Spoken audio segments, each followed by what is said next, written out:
महाराणा प्रताप हल्दी घाटी का युद्ध जीते थे कि हारे थे? महाराणा प्रताप क्या अकबर से लड़े आमने सामने हल्दी घाटी में? और क्यों मान सिंह की जो जीत थी, जो इतिहास में दर्ज है, उसे उनकी वंशज दिया कुमारी यानी राजस्थान की मौजूदा उप मुख्यमंत्री उल्टा कर रही है? यानी वो क्यों कह रही हैं कि राणा प्रताप दरअसल हल्दी घाटी के युद्ध में जीते थे? अचानक ये विवाद 450 साल बाद कैसे शुरू हो गया? नमस्कार, मैं हूं पंकज श्रीवास्तव। डॉक्टर पंकज स्पीक्स में आपका स्वागत।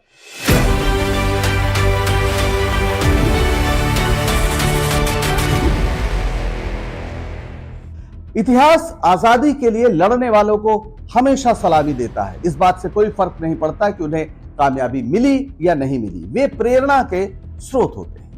राणा प्रताप की वीर गाथा भी इसी श्रेणी में आती है। उन्होंने अपने राज्य मेवाड़ को बचाने के लिए उस समय की जो केंद्रीय सत्ता थी, यानी फतेहपुर सीकरी और उसके सिंहासन पर बैठे अकबर, उसके सामने घुटना नहीं टेका, जबकि पूरा राजपूताना अकबर की राजपूत नीति के तहत मुगलों के साथ हो गया था। अकबर ये चाहता था कि सारे राजपूत उसके साथ आ जाएं और वो एक बड़ा भारत, एक एकीकृत भारत का निर्माण करें, और ज्यादातर राजपूत उसके साथ आ गए थे। सिर्फ एक अपवाद था, वो था मेवाड़। दिक्कत यह है कि इतने साल बाद आज इस लड़ाई को हिंदू और मुसलमान के चश्मे से देखा जा रहा है, क्योंकि इस देश में एक पार्टी है जिसका नाम है भारतीय जनता पार्टी। उसके लिए पूरा इतिहास हिंदू और मुसलमानों की लड़ाई है। आरएसएस खासतौर पर निरंतर इतिहास को इसी नजरिए से पेश करने की कोशिश करता है, जबकि हल्दी घाटी में राणा प्रताप की लड़ाई अकबर से नहीं हुई थी। मुगल सेनापति राजा मान सिंह सामने थे राणा प्रताप के, और राणा प्रताप के साथ कौन था? हकीम खां सूर, एक अफगान सेना नायक, बहादुर सेना नायक, जो लगातार राणा प्रताप का झंडा उठाकर मुगलों के खिलाफ जी जान से लड़ रहा था। और आज एक अजब स्थिति है कि राजा मान सिंह की वंशज दिया कुमारी, जो इस समय भारतीय जनता पार्टी की नेता हैं और उप मुख्यमंत्री हैं, उन्होंने अपने पुरखे की इतिहास सम्मत एक जीत को हार में बदल दिया।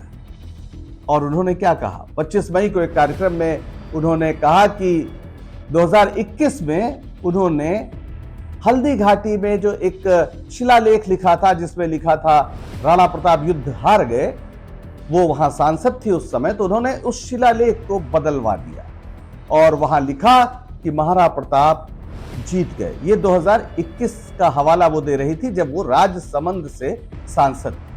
उन्होंने इसके लिए एएसआई से संपर्क किया, बड़ा दबाव डलवाया, और पूरी तरीके से जो उस समय तत्कालीन केंद्रीय संस्कृति राज्य मंत्री अर्जुन राम मेघवाल थे राजस्थान के, उनसे संपर्क किया, और अंततः एएसआई को अपनी ही बात को वापस लेना पड़ा और वहां लिखना पड़ा कि राजा मान सिंह हारे, राणा प्रताप जीते।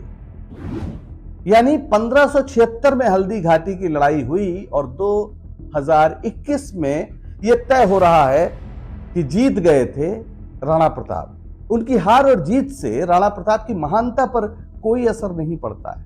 राणा प्रताप लगातार लड़े, ये है असली प्रेरणा की बात।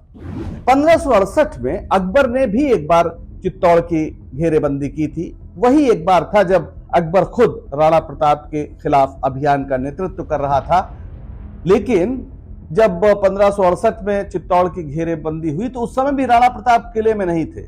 शाही फौजों के आने के पहले ही वो निकल गए थे। किले की जिम्मेदारी राजपूत सरदार जयमल के पास थी, जो अकबर की बंदूक का निशाना बना था।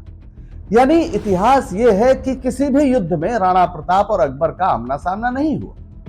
यह सही है कि हल्दी घाटी के युद्ध के बाद चूंकि अकबर राणा प्रताप को गिरफ्तार नहीं कर सके थे, अकबर मतलब अकबर का पक्ष यानी राजा मान सिंह, तो अकबर बहुत दिनों तक राजा मान सिंह से नाराज भी रहा। और ऐसी भी अफवाहें थी कि मान सिंह ने जानबूझकर राणा प्रताप को निकल जाने दिया क्योंकि उनका पुराना एक खानदानी रिश्ता था। हालांकि बाद में राणा प्रताप के बेटे अमर सिंह मुगल दरबार में शामिल हुए और 5000 मनसबदार हो गए। उन्हें सिंध का सूबेदार भी बनाया गया और इस तरह चित्तौड़ भी मुगलों के साथ आ गया। थोड़ा समय लगा, यानी अंततः जो अकबर की राजपूत नीति थी वो विजयी घोषित हुई और राजपूत लगातार मुगल नीति के या मुगल शासन के एक मजबूत आधार बने रहे। लेकिन अब आरएसएस और बीजेपी को यह पसंद नहीं आता, चूंकि उन्होंने जब लड़ना था अंग्रेजों के खिलाफ तब तो लड़ाई लड़ी नहीं, अंग्रेजों के साथ खड़े रहे।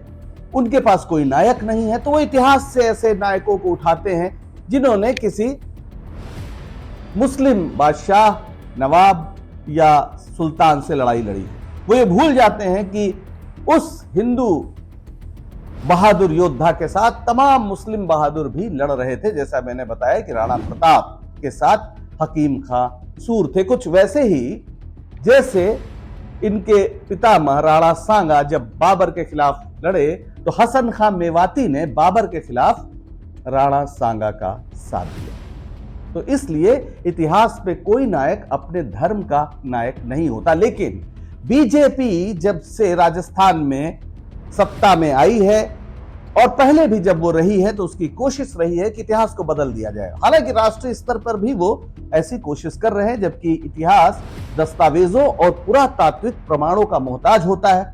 कोई नया तथ्य आता है तो वो बदल भी जाता है, वो पत्थर पे लिखी लकीर नहीं होती। लेकिन ये नहीं तरीका हो सकता कि आपकी इच्छा है कि आप राणा प्रताप को विजयी देखना चाहते हैं, इसलिए आप लिख दे कि राणा प्रताप 1576 में हल्दी घाटी का युद्ध जीत गए।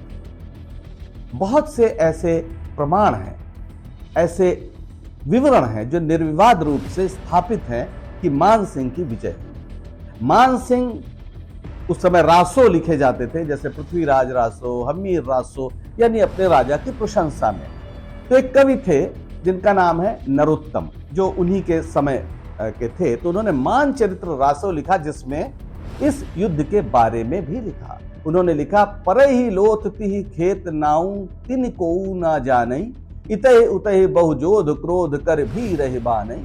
राउत राजा राव सूर चौडरा जी केऊ, कहत ना आवहि पारू और जंधरयाती तेऊ। भिरी स्वांग काम संग्राम मही, लगी लोह सब लाज जिही। चित्ती जू मान निशान हनी, खस्यो खेत प्रताप। जीत्यो जू मान निशान, जीत गए मान सिंह। अर्थात जंग इतनी खौफनाक थी कि लाशों पर लाशें गिरने लगी, इतनी कि उनका कोई नाम भी नहीं जान सकता था, यानी कौन मरा। दोनों तरफ के योद्धाओं ने गुस्से में एक दूसरे से लोहा लिया। राजा, राउत, घुड़सवार की क्या गिनती करें, झंडा लेकर चलने वाले भी अपने मालिक की इज्जत के लिए लड़े। राजा मान सिंह डंके की चोट पर विजयी हुए और महाराणा प्रताप युद्ध क्षेत्र से खिसक गए। कह सकते हैं कि कवि नरोत्तम मान सिंह के दरबारी थे, तारीफ तो करेंगे ही। लेकिन यदि राणा युद्ध जीते तो फिर हुआ क्या? उसके बाद हमारे पास राणा के घास की रोटी खाकर लड़ते रहने की कहानियां हैं जो हमें बताती हैं कि राणा प्रताप किसी कीमत पर अकबर की अधीनता स्वीकार नहीं करना चाहते, जैसे कि दूसरे राजपूत राजाओं ने किया। लेकिन वे 1567 में हार चुके चित्तौड़ का किला दोबारा नहीं जीत पाए। सच्चाई यह है कि इस लड़ाई का धर्म से कोई लेना देना नहीं। राणा प्रताप के कुछ बेहद निकट लोग भी अकबर के साथ थे।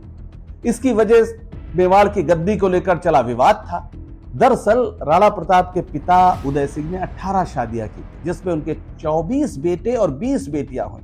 प्रताप बड़े बेटे थे, लेकिन उदय सिंह उनके अपने वारिस बतौर जगमल को राजगद्दी दे गए, जो वारिसों में 9वें नंबर पे। राणा प्रताप यानी उस समय प्रताप सिंह के समर्थकों को यह बात ठीक नहीं लगी और उदय सिंह की मृत्यु के बाद उन्होंने विरोध किया, विद्रोह किया और राणा प्रताप को गद्दी पर बैठा दिया। नाराज जगमल अकबर के साथ चला गया, जिसे जहाजपुर का परगना मिला। देखा जाए तो राणा प्रताप और अकबर की लड़ाई केंद्रीय और स्थानीय सत्ता की लड़ाई थी, हिंदू मुसलमान की नहीं, जैसा आज बताने की कोशिश होती है। अकबर राजपूतों को अपने साथ करके भारत में एक विशाल साम्राज्य स्थापित करना चाहता था। जो साथ नहीं आए उन्हें युद्ध में जीतना ही एकमात्र रास्ता था। राणा प्रताप के बाद उनका बेटा अमर सिंह मुगल दरबार में 5000 मनसबदार हुआ, जैसा मैंने आपको बताया। इसलिए कहना गलत है कि मेवाड़ के सिसोदिया हमेशा मुगलों से लड़ते रहे। राणा प्रताप की महानता असंदिग्ध है। इसके लिए उन्हें 450 साल बाद हल्दी घाटी का युद्ध राजनीतिक छल से जितवाने की जरूरत नहीं है। हार कर भी वे प्रेरणा देने वाले नायकों में शामिल हैं, उसके शीर्ष पर है। और प्रेरणा यही है कि राणा प्रताप, यानी एक प्रेरणा यह भी है कि राणा प्रताप हिंदू मुस्लिम का भेद नहीं करते थे उनके, वरना सर्वाधिक विश्वासपात्र सेनापति का नाम हकीम खां सूर नहीं होता। लेकिन राजनीति देखिए, दिया कुमारी मान सिंह की वंशज है। वही मान सिंह जिनकी बुआ की शादी अकबर से हुई थी, यानी अकबर मान सिंह के फूफा जी थे। और दिया कुमारी उनकी सीधी वंशज है। जो अंतिम टाइटल्ड महाराजा थे जयपुर के, उनकी बेटी हैं दिया से।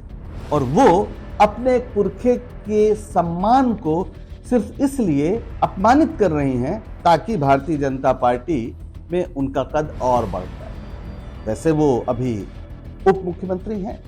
सवाल तो भारतीय जनता पार्टी से भी है कि राणा प्रताप के किसी वंशज को आपने उप मुख्यमंत्री या मुख्यमंत्री राजस्थान का क्यों नहीं बनाया, और आप मान सिंह के वंशज को इतना सम्मान क्यों दे रहे हैं? अगर आपकी बात माने तो मान सिंह तो अकबर के साथ। राजनीति के लिए इतिहास को दांव पर मत लगाइए। इतिहास का एक सबक है, और वो ये है कि जो इतिहास से सबक नहीं लेते वे इतिहास को दोहराने को अभिशप्त होते हैं। और अगर आप इतिहास पर बंदूक से गोली चलाएंगे तो भविष्य आप पर तोप के गोले बरसाएगा। आज के लिए बस इतना ही। आशा है हमारा ये कार्यक्रम आपको पसंद आ रहा होगा। आप इसे लाइक करें, शेयर करें और डॉक्टर पंकज स्पीक्स यानी इस चैनल को सब्सक्राइब भी करें। आपका सहयोग हमारे लिए बहुत मायने रखता है।